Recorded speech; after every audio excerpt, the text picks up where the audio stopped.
So, what Maisie Knew, which is this intelligent family drama. I feel let down somehow. Julianne Moore and Steve Coogan play this couple who are splitting up, and their daughter, Maisie, is kind of collateral in their infighting. At the beginning, they both want custody. They both want possession of the daughter. But then, as things get raggedy and messy and worse, actually, the daughter becomes a pawn used by each of them as a sort of part of the power struggle. They realise that leaving the daughter with the other parent can somehow be some part in this strange battle. Meanwhile, their two respective new partners start to form what looks like an alternative family. And it's interesting, this coming off the back of Kings of Summer, again, about sort of forming alternative societies. A very, very interesting film based on Henry James, although sort of, modern setting.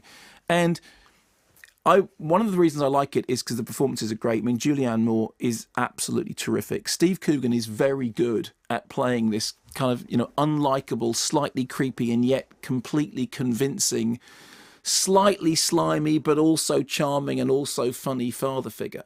But the thing that it manages to do best of all is that it's not a film with a child at the centre of it, which has anything cutesy or anything kind of coy or anything sort of, artificially sweet about it. Actually, her performance is, she's called Anata April. Obviously, I haven't heard of her before because I think she was 6 when she made this. And she's directed very, very well because she plays it with total naturalism.